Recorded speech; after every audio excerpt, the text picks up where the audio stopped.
Mutiara Hikmah Official, menyingkap hikmah di balik sunnah.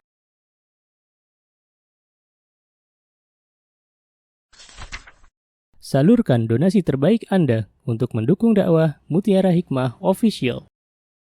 Mau haji yang gak pakai antri? Daftar sekarang, insya Allah 2024 berangkat. Gratis keberangkatan umroh sebelum haji. Dibersamai oleh Ustadz Hanan Yasir dan juga Ustazah Imro'atul Azizah. Buruan daftar sekarang juga, sebelum harga naik.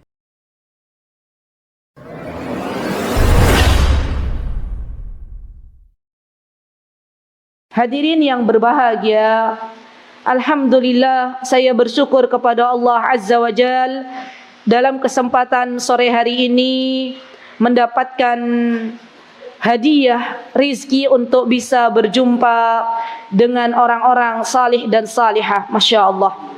Dan ini merupakan nikmat dari Allah Subhanahu wa Ta'ala, di mana ketika ada orang-orang yang berkumpul di rumahnya Allah Subhanahu wa Ta'ala, majtama'a qaumun fi baitin min buyutillah, kemudian mereka mengaji kitabnya Allah Subhanahu wa Ta'ala, mempelajari agamanya Allah Subhanahu wa Ta'ala, maka kelak Allah akan turunkan baginya rahmat. Allah akan turunkan baginya malaikat yang mendoakan kebaikan, dan kelak Allah sebut nama-nama kita di sisi Allah Subhanahu wa Ta'ala. Maka sesungguhnya ketika kita diberikan kesempatan untuk duduk dalam majlis ta'lim, dalam majlis ilmu, artinya Allah sedang mengangkat derajat kita.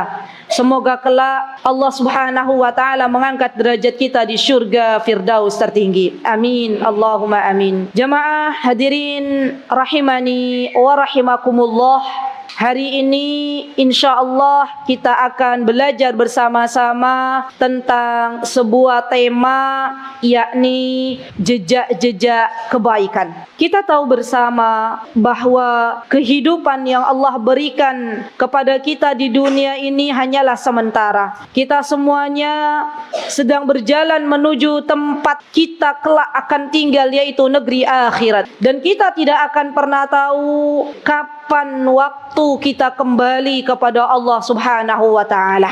Tidak ada satupun dari kita yang tahu kapan kita dipanggil oleh Allah. Siapa yang tahu waktunya kembali kepada Allah, boleh acungkan tangan, saya kasih hadiah. Ada hadirin yang tahu kapan kita kembali kepada Allah? Tidak ada yang tahu. Kita satupun tidak ada yang tahu kapan kita kembali kepada Allah Subhanahu wa Ta'ala. Dan kita satupun tidak ada yang tahu sampai kapan kita hidup di dunia. Subhanallah. Namun kita yakin bahwa setelah kehidupan dunia ada kehidupan, yaitu negeri akhirat. Dan perjalanan ke negeri akhirat itu begitu panjang, membutuhkan bekal. Apakah bekal kita sudah cukup atau selama ini kita terlalu santai di dunia? Maka dari itu saya ajak diri saya dan hadirin semuanya, mari kita berlomba-lomba memperbanyak amal saleh, terutama di bulan yang mulia ini, yaitu bulan Muharram, untuk bekal kita setelah kita meninggalkan dunia yang fana ini. Bagaimana kita mencari bekal untuk kehidupan kelak nanti di akhirat? Di antaranya Allah Subhanahu wa Ta'ala berfirman dalam surah Yasin. Silakan yang punya Al-Quran atau mushaf boleh dibuka. Surah Yasin ayat 12. Baik. A'udzu billahi minasyaitonir rajim. Bismillahirrahmanirrahim. Inna nahnu nuhyil mauta wa naktubu ma qaddamu wa atharahum wa kulla shay'in ahsaynahu fi imamin mubin. Apa kata Allah Subhanahu wa taala? Kata Allah Subhanahu wa taala, sesungguhnya kami yang akan menghidupkan orang yang telah meninggal dunia. Dan ini menjadi keyakinan kita hadirin semuanya, bahwa ketika kita sudah meninggal dunia, maka kelak kita semuanya akan dibangkitkan kembali oleh Allah Subhanahu wa taala. Dan kemudian Allah berfirman, "Wa naktubu ma qaddamu wa atharahum." Dan kemudian Allah catat semua yang telah mereka lakukan dan bekas-bekas yang mereka tinggalkan. Subhanallah. Jadi apa yang kita lakukan di dunia ini, sesungguhnya Allah akan catat jejak-jejak kebaikan kita. Subhanallah. Wa kulla syai'in ahsainahu fi imamin mubin. Dan sesungguhnya akan kami kumpulkan semua apa yang kita lakukan di dunia ini ke dalam buku catatan amal kita masing-masing. Lihat jamaah sekalian, bahwa ternyata apa yang kita lakukan dari sebuah kebaikan pasti akan Allah catat, dan itu akan menjadi jejak-jejak kebaikan setelah kita meninggal nanti. Maka dari itu, jangan pernah kita remehkan sebuah kebaikan, karena kita tidak akan tahu kebaikan mana yang menghantarkan kita ke dalam surganya Allah Subhanahu wa taala. Dan jangan pernah kita remehkan seseorang yang mungkin hari ini keadaannya masih berjuang untuk mendekat kepada Allah Subhanahu wa taala, karena kita tidak pernah tahu siapa yang terbaik sesungguhnya di hadapan Allah Subhanahu wa taala. Maka dari itu, hendaklah kita ketika berbuat kebaikan berlomba-lomba untuk mendekat kepada Allah Subhanahu wa taala. Dan kebaikan Allah bukakan untuk kita dalam bermacam-macam ragamnya. Subhanallah. Ketika Rasulullah sallallahu alaihi wasallam ditanya oleh para sahabat ridwanullahi alaihim, beliau terkadang menjawab ketika ditanya, "Ya Rasulullah, ayyul a'mali afdal?" Ya Rasulullah, amal apa yang paling utama? Apa kata baginda Nabi kita Muhammad sallallahu alaihi wasallam? Terkadang beliau menjawab, birrul walidain, berbakti kepada kedua orang tua. Dan terkadang beliau menjawab ketika ditanya, "Wahai Rasulullah, amal apa yang paling mulia?" Maka kata Rasulullah sallallahu alaihi wasallam, amal yang paling mulia adalah tut'imut ta'am, memberikan makan. Subhanallah. Dan terkadang ketika Rasulullah sallallahu alaihi wasallam ditanya, amal apa yang terbaik? Rasulullah menjawab, sebarkan salam. Subhanallah. Jadi kita tahu bahwa kebaikan itu jumlahnya beragam. Apa yang kita bisa lakukan dari kebaikan, maka bersegeralah untuk melakukan kebaikan. Karena kita tidak akan pernah tahu, ibu-ibu hadirin jamaah sekalian, kapan waktu beramal solih itu ditutup kembali kesempatannya oleh Allah Subhanahu wa taala. Dan kita sebagai orang-orang beriman, manakala dibukakan pintu kebaikan oleh Allah, bersegera. Terkadang emak-emak ini begini, salat duha misalnya, kita pukul 8 ada kesempatan untuk salat duha. Allah ingatkan kita, ayo salat duha. Kemudian kita tunda, nanti jam 10 juga bisa, nanti setengah 11 juga bisa. Kira-kira Bu, banyak nggak di antara kita yang akhirnya bablas sampai azan duhur nggak sholat duha? Banyak, Masya Allah. Berarti apa? Pintu kebaikannya sudah ditutup oleh Allah Subhanahu wa ta'ala. Jadi dalam kaidah kebaikan, apapun yang Allah berikan dari kesempatan beramal saleh, jangan ditunda-tunda, disegerakan untuk beramal saleh.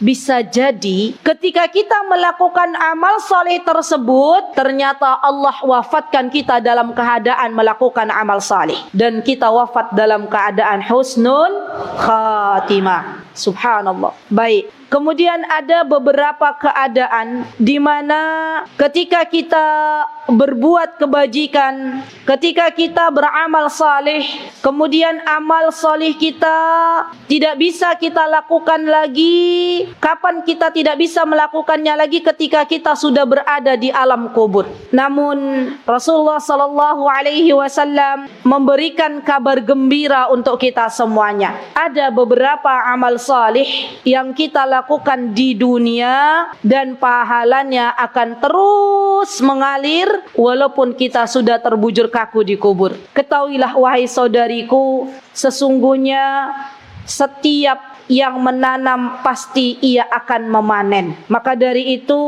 siapapun di antara hamba Allah yang ketika di dunia ia menanam kebaikan-kebaikan, maka kelak ia akan memanennya di alam kubur. Dan Rasulullah sallallahu alaihi wasallam memberitahukan kepada kita ada amal-amal salih yang ketika kita sudah terbujur kaku di kubur, pahalanya terus mengalir kepada kita. Di antaranya yang pertama, apa kata baginda Rasulullah sallallahu alaihi wasallam? Mengajarkan ilmu. Subhanallah. Dan para ulama berbeda pendapat dalam hal ini. Apakah yang dimaksud adalah ilmu agama saja atau ilmu yang bermanfaat untuk sesama? Maka saya mengambil sebuah pendapat bahwa ilmu yang bisa kita berikan kepada orang lain yang kelak kita akan memanen hasilnya adalah ilmu yang bisa bermanfaat untuk sesama. Kalau kita bisa mengajarkan ilmu syar'i, ilmu agama itu jauh lebih baik. Maka dari itu, ibu-ibu yang saya cintai karena Allah dan hadirin yang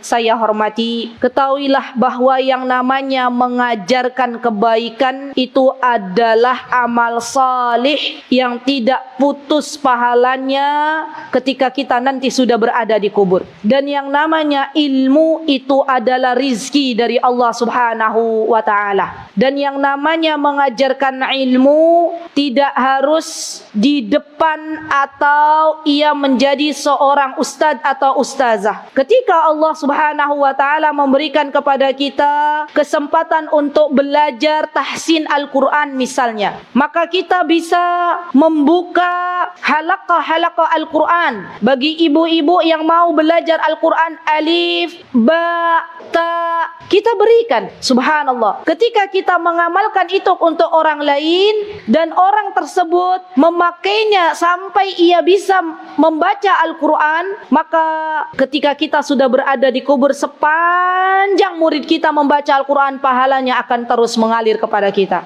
Dan bagi ibu-ibu semuanya, saya ajak diri saya dan ibu-ibu semuanya, mari jangan tinggalkan untuk mengajarkan surah Al-Fatihah bagi anak-anak kita. Kenapa demikian ibu-ibu? Karena ketika kita mengajarkan surah Al-Fatihah kepada anak-anak kita, minimal kepada anak kita, maka sepanjang anak kita membaca surah Al-Fatihah di hidupnya, atau sepanjang anak kita mengajarkan surah Al-Fatihah untuk yang lain, kita mendapatkan pahalanya. Siap no pembuatan ibu-ibu?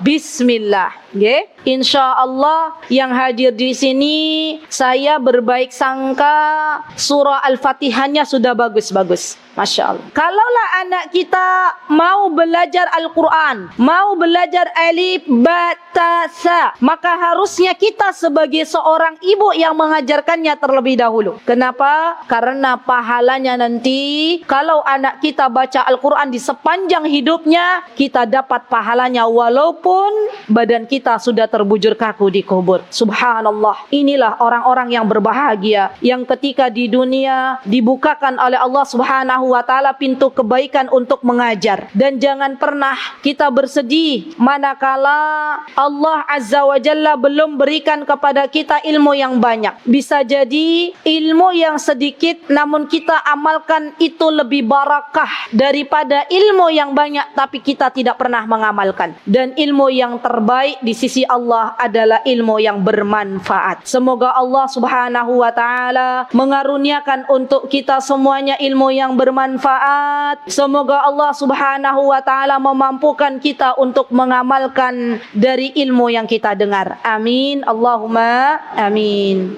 Baik, yang kedua, apa yang dijelaskan oleh baginda Nabi kita Muhammad sallallahu alaihi wasallam? Beliau bersabda bahwa sesungguhnya di antara amal kebaikan yang bisa kita lakukan adalah ajra nahran. Kita alirkan air dari sungai-sungai atau dari mata air. Ya. Contoh misalnya, zaman dulu kala ibu-ibu, kalau kita tahu para ulama ya yang datang ke negeri kita yang tercinta ini, yaitu Wali Songo ya. Mereka ketika berdakwah, semoga Allah merahmati mereka, meluaskan kuburnya, menjadikan tempatnya para wali songo, ulama-ulamanya Allah, wali-walinya Allah ke dalam syurga Firdaus tertinggi. Amin, Allahumma amin. Mereka para ulama, di antara yang mereka lakukan dalam berdakwah adalah mereka mengajak para petani untuk membuat saluran-saluran irigasi. Subhanallah. Dan ini ternyata menjadi amal jariah yang bermanfaat bagi kehidupan di dunia dan di akhirat. Lihat ibu-ibu. Jadi kalau kita hari ini dibukakan kesempatan oleh Allah untuk bisa mengalirkan air dari sungai atau dari mata air, kita ambil peran untuk bisa bersedekah dengan memberikan infak di jalan Allah Subhanahu wa taala. Karena sesungguhnya mengalirkan air adalah pahala yang akan terus mengalir walaupun kita sudah terbujur kaku di kubur. Subhanallah. Baik, kemudian yang ketiga, au hafara bi'ran, seseorang yang ia ikut andil dalam pembuatan sumur. Ya, alhamdulillah kita hari ini sudah dibukakan pintu kebaikan oleh Allah Subhanahu wa taala. Saudari-saudari kita di daerah Gunung Kidul, ya, itu Masya Allah terkadang terkendala dengan susahnya air. Nggih mboten ibu-ibu? Nggih. Jadi kita sekarang yang berada di kota Yogyakarta, kita harusnya lebih bersyukur. Kenapa? Karena Allah telah memudahkan kita untuk mendapatkan air yang bersih. Saya ingin sedikit bercerita perjalanan kami beberapa pekan yang lalu ke arah Jawa Timur. Saya dan suami melakukan perjalanan dakwah, kemudian sampailah kami di sebuah tempat yakni daerah Gresik. Ibu-ibu yang saya cintai karena Allah dan hadirin yang berbahagia, daerah Gresik ternyata di sana itu airnya, ya, ketika kami mandi, alhamdulillah panitia memberikan tempat untuk kami di hotel untuk menginap, dan ketika kami berkumur dan kami mandi itu kami kaget. Ketika kami berkumur airnya asin. Ya. Ibu-ibu sudah bisa membayangkan apa mboten? Kalau mandi pakai air asin, kira-kira tambah bersih napa tambah pliket? Pliket nggih, Masya Allah. Betul. Subhanallah. Dari sana akhirnya saya berkata pada diri saya, subhanallah, ternyata ketika Allah menempatkan diri saya di Yogyakarta khususnya dengan air yang berlimpah, bersih, seger, ya kan Bu ya? Itu adalah nikmat yang jarang kita sadari. Bagaimana saudari-saudari kita di daerah Gresik yang setiap hari harus memakai air asin. Subhanallah. Maka dari itu, ketika ada kesempatan kita untuk membuat sumur atau menggali sumur, maka kita ikut andil di dalamnya. Karena sepanjang sumur itu mengeluarkan air dan sepanjang sumur tersebut airnya dipakai oleh masyarakat, maka kita akan mendapatkan pahalanya walaupun badan kita sudah terbujur kaku di kubur. Subhanallah, subhanallah. Baik, kemudian yang keempat. Apa yang keempat? Au gharasa nakhlan,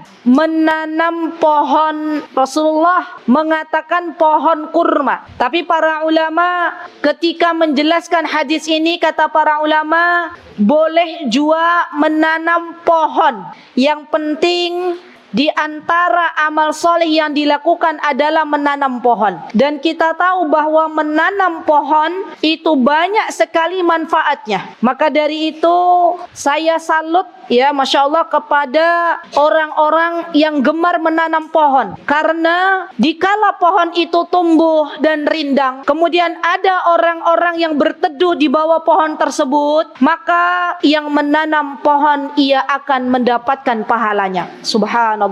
Lebih-lebih kalau yang ditanam adalah pohon kurma. Dan kenapa Rasulullah SAW menyebutkan di sini pohon kurma, hadirin semuanya? Karena ternyata pohon kurma itu semuanya bermanfaat. Tidak ada satupun dari pohon kurma yang dibuang. Buahnya bisa dimakan, pelepahnya bisa dibuat barang yang bermanfaat, kayunya bisa dipakai untuk atap rumah. Maka maka pohon kurma adalah pohon yang banyak membawa manfaat. Baik, yang kelima, ibu-ibu nanti pilih kira-kira yang mudah mana ya. Yang kelima, au bana masjidan, atau membangun masjid. Ya, subhanallah, membangun masjid adalah kebaikan di sisi Allah Subhanahu wa taala.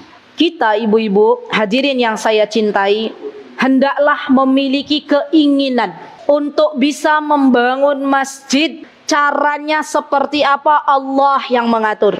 Belum lama ini kami kedatangan tamu dari Palembang, tepatnya dari daerah yang bernama Belitang. Mungkin teman-teman, ibu-ibu jamaah sekalian ada yang tahu daerah Belitang. Kami pernah ke sana, alhamdulillah, tahun 2014 dan 2 kali kami ke sana, dan alhamdulillah dari mereka kemarin berkunjung ke kota Yogyakarta. Jadi saya bersyukur hidup di kota Yogyakarta karena banyak tamu-tamu yang datang dari luar daerah ingin berkunjung ke Yogyakarta. Selain tempatnya juga Masya Allah indah, juga orangnya ramah-ramah, Masya Allah. Nah, tamu kita itu bercerita kepada kami. Apa kata beliau? Di antaranya beliau mengatakan, dulu waktu zamannya, beliau seorang pengusaha. Dulu waktu zamannya kami itu belum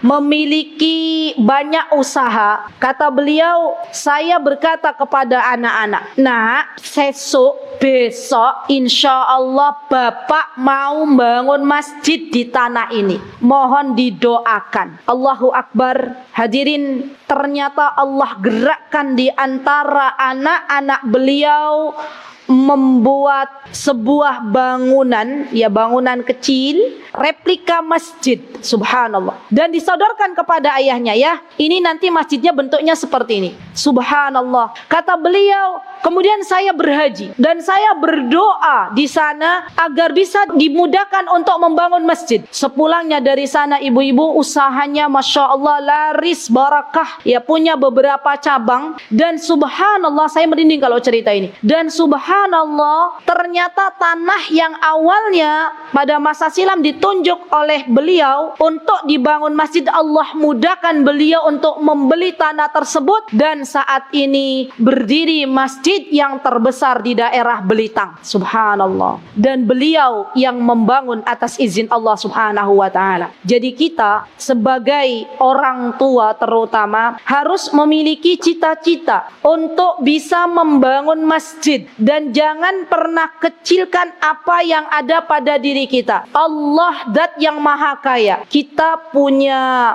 Allah, ibu-ibu, bapak-bapak semuanya, dan Allah itu adalah zat yang maha kaya. Maka kita meminta kepada Allah Azza wa Jal agar kita diberikan rizki yang berlimpah, yang barakah, dan kelak bisa membangun masjid. Masya Allah, alhamdulillah kami bisa berjumpa dengan salah satu jamaah yang beliau berkisah kepada kami. Kata beliau, alhamdulillah ustazah, kami beserta kakak adik, alhamdulillah saat ini dimudahkan oleh Allah Subhanahu wa taala untuk membangun masjid. Kemudian beliau bercerita, dan yang mengajarkan kami untuk membangun masjid adalah orang tua kami. Jadi dulu orang tuanya mereka membangun musola kecil, ya, dan orang tuanya berpesan kepada anak-anaknya, ya, semoga kelak kalian bisa membangun masjid, dan ibu bapak doakan semoga kalian mendapatkan rizki yang barakah, rizki yang banyak, sehingga kelak bisa membangun masjid yang masjid itu bermanfaat untuk masyarakat. Masya Allah.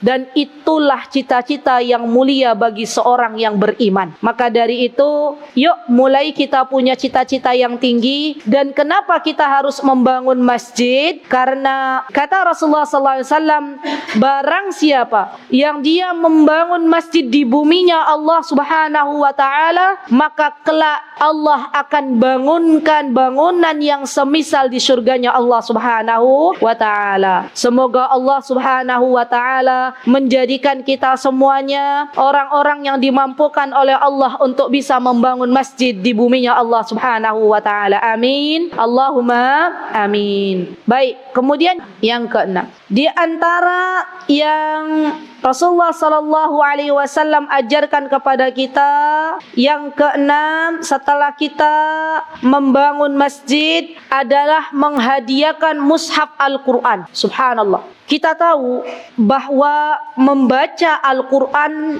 itu adalah amal soleh yang dicintai oleh Allah Subhanahu wa ta'ala. Tidaklah kita membaca satu huruf Al-Quran, melainkan Allah akan memberikan kepada kita 10 kebaikan. Kita membaca basmalah, Bismillahirrahmanirrahim. Dan kita tahu dalam basmalah kurang lebih ada 19 huruf, dan 19 dikali 10 sama dengan berapa? 190 kebaikan. Maka semakin banyak yang kita baca dari ayat-ayat yang ada dalam Al-Quran, maka semakin banyak kita mendapatkan pahala di sisi Allah Subhanahu wa ta'ala. Ditambah lagi ketika kita membagi-bagikan mushaf Al-Quran kepada anak-anak yang sedang menghafal Al-Quran, maka subhanallah, kita sedang tidak membaca Al-Quran, mushaf yang kita berikan kepada anak-anak penghafal Al-Quran sedang dibaca, maka saldo akhirat kita akan naik.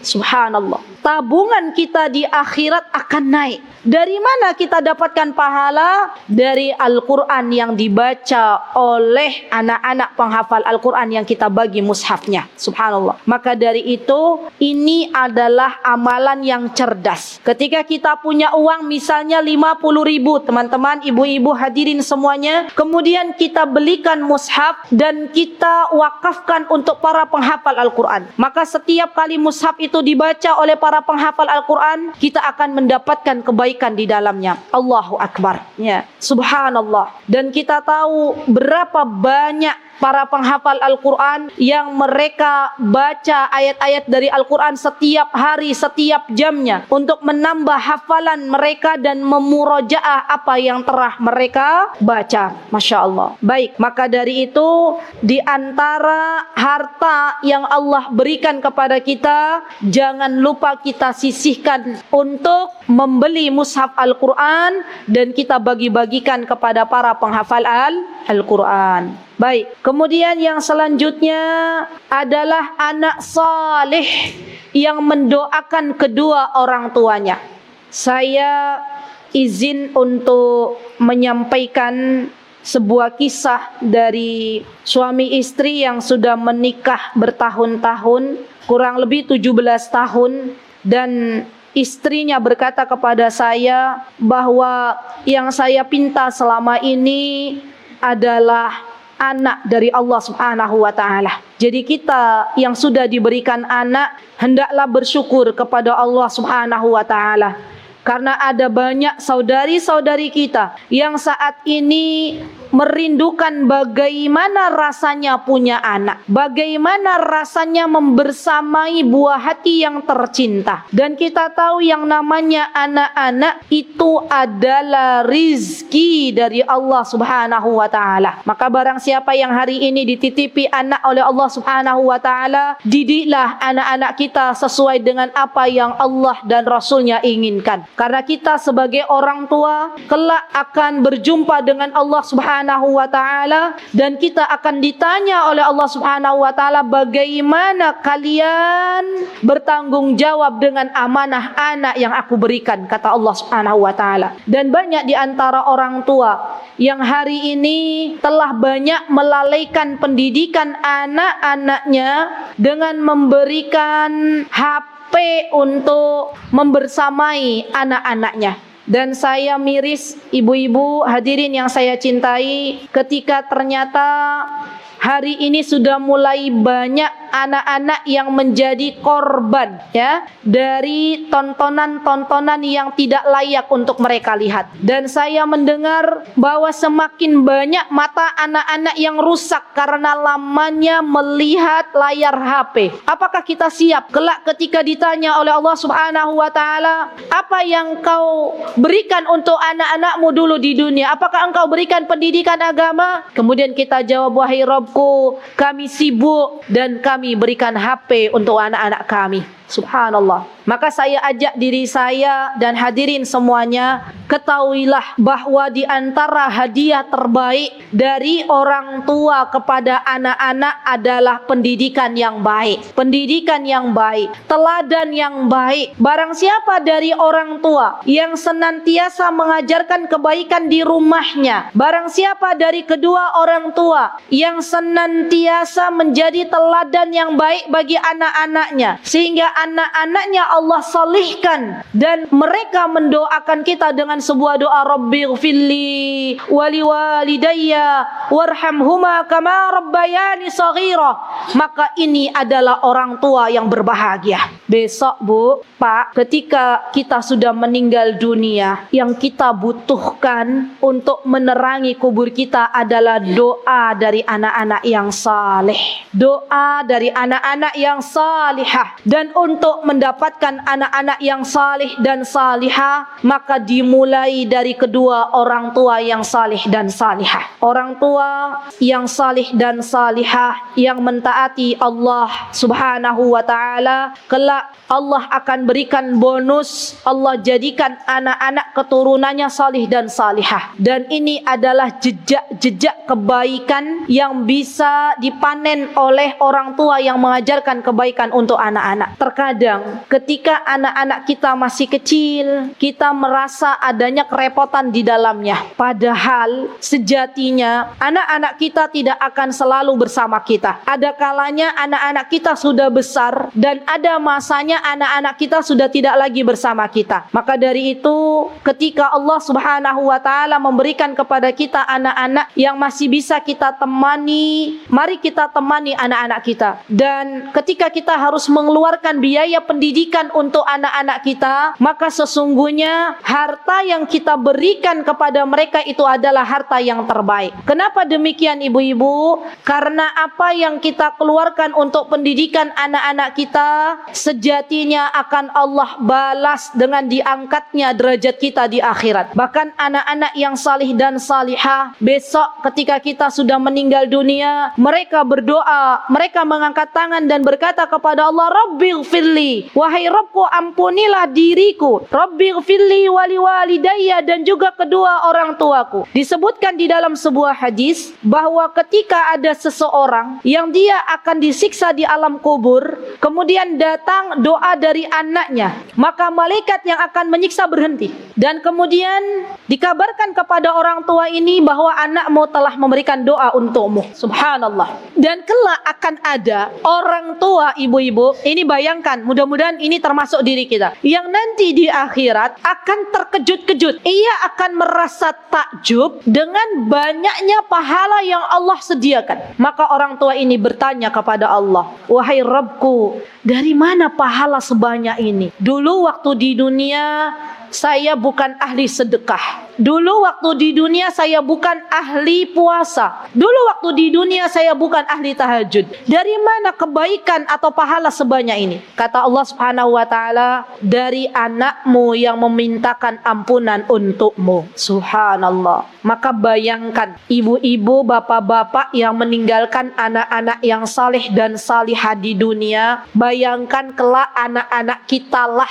yang akan menggandeng tangan kita ke surganya Allah Subhanahu wa ta'ala. Dan kalau kita pengen kelak anak-anak kita yang menggandeng tangan kita ke dalam surganya, maka jangan pernah lelah untuk mendidik anak-anak kita dengan pendidikan yang sesuai dengan apa yang telah diperintahkan oleh Allah dan Rasulnya. Dan jangan pernah lelah untuk menjadi orang tua yang baik. Jangan pernah lelah untuk menjadi orang tua yang salih dan salihah. Karena sejatinya apa yang kita lakukan semuanya akan ditiru oleh anak-anak kita. Semoga Allah Subhanahu wa ta'ala memberikan untuk kita anak-anak yang salih dan salihah. Rabbana hablana min azwajina wa dhurriyyatina qurrata a'yun waj'alna lil muttaqina imama. Rabbana la tuzigh qulubana ba'da idh hadaitana wa hab lana min ladunka rahmah innaka antal wahhab. Aqulu qawli hadha wastaghfirullah li wa lakum wa akhiru akhiru da'wana anil hamdulillahi rabbil alamin. Itu yang bisa saya sampaikan tausiah dalam kesempatan sore hari ini. Semoga Allah Azza wa Jalla bukakan pintu-pintu taufik untuk kita semuanya. Jikalau ada kebenaran datangnya dari Allah Subhanahu wa taala, jikalau ada kesalahan datangnya dari saya pribadi, saya memohon maaf yang sebesar-besarnya. Wabillahi taufik wal hidayah. Wassalamualaikum warahmatullahi wabarakatuh. Mutiara Hikmah Official, menyingkap hikmah di balik sunnah.